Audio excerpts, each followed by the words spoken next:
大家好，大家好，我是 Kings， 我是 Kings， 我是 Kings。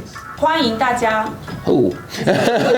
Yo, what's up with your boy Kings, man? We're here in Shanghai, Billboard, China. Let's go. Can I hit that or no? Like new phone, baby, who is this? Can I hit that or no? Music, I think for me, especially coming from New Zealand, music is something that universally can bridge gaps between cultures, between language, between everything. So if I could say one thing about my music, it would be that I'm authentically myself in it, and that I'm able to communicate everywhere. I'm lucky with my music. My studio is actually built in a marae. So marae is like a strong Māori stronghold for our culture, and my granddad built my one. So my studio is actually on the corner of a marae. So to say that my music is not only inspired by my culture, it's actually surrounded by it. For me, what started my music career would have been my daughter. I had a daughter when I was very young, and we have no money, so I had to either get a full-time job or do music very seriously, and so I chose number 2. Can I hit that or no? Yeah, I'll let you know what time it is. Yeah, just hold on, cause I might need you. Oh, anything, man. It can be the smallest thing. Sometimes it can just be maybe a kid playing basketball, and I think, man, he must work really hard. Inspiration can come from anywhere. I think the coolest thing about being inspired is the world is like a melting pot of information. You can do whatever you want. Hip hop was such a revolution. It was like an underrepresented people and an underrepresented music style, and so it came from the gutter, you know what I mean?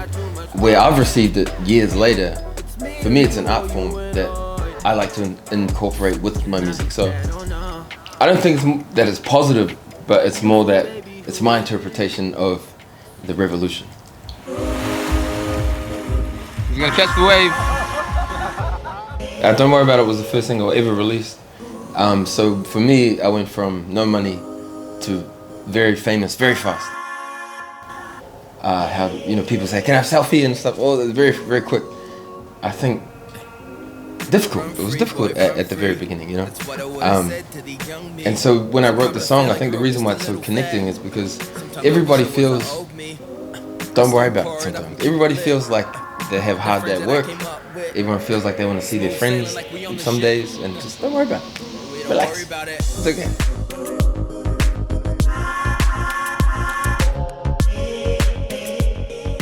So these songs are released on my label. I'm an independent artist. I produce, mix, master, and do all the videos myself. So I'm very proud of that. And with those releases in particular, Six Figures is now double platinum. And Hit That was only released last week, and it's already number 3 in New Zealand on the singles chart. For me to have full control is very important. It gives me the ability to be here in China, because I can just fly over and say hey and do what I do. I think as I release more, I have more experiences, then I can release better and have more fun. I have the freedom to do whatever I want. Control, I think, is important for artists. You know, when artists traditionally get signed to major labels, they have so many things they have to do. They have to listen to this guy. I only listen to myself, and that makes it more fun. And then I can actually connect with fans, really connect, be authentic. You know. In New Zealand, it could be better. I think it got more popular through Kendrick Lamar, J. Cole, these kind of big superstars that made it popular. But it's a music that I think genre is changing. I don't think there's such thing as maybe pop, because pop is hip hop. Now pop could maybe be ballet next year.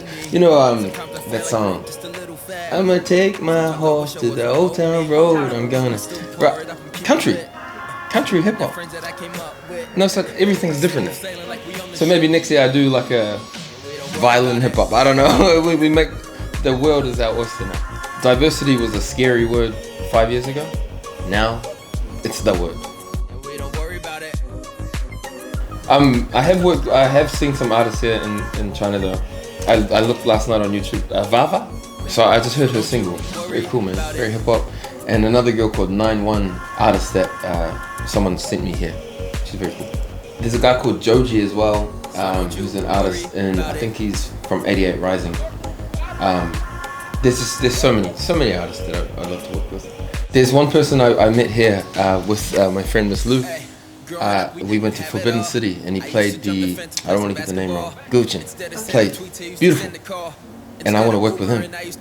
Again, I would rather work with the taxi driver down the road who has a nice voice. Anything. Music has no rules anymore. There's no more rules.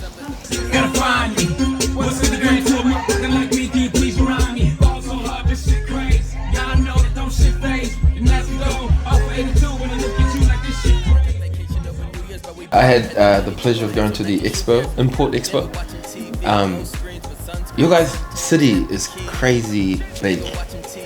You have to understand, I'm from New Zealand. We're like this big. New Zealand, I think we have 4 million people maybe. You know, I think 4 million people's one street in Shanghai. So everything is very big, and I love that.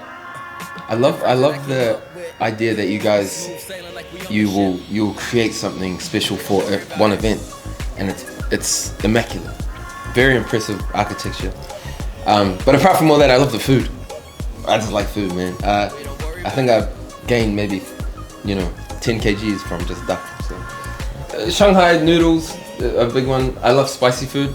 So anything, man. Just I grew up. My father was a huge fan of martial arts films, so I grew up around Chinese culture. Jackie Chan, Jet Li, Bruce Lee were my favorite films. And then we would go to Yamcha every Sunday, just talk about whatever, my sports and things like that. So I've always had it at home, but to actually be in where it's from, very cool feeling. Huawei was cool. Huawei, they approached me for the P20 Pro 3 years ago. And I did a rap. I had to go into a shop and ask for the phone, but I rapped it. So I was like, I want a P20 Pro from Huawei. Triple camera lens, every photo going my way. Can't remember the rest. but yeah, and I did this in a shop and they gave me the phone. And since then the relationship's been awesome. We've done a bunch of projects together. I've made some very strong friendships out of this. And I'll continue to do. So don't you worry about it.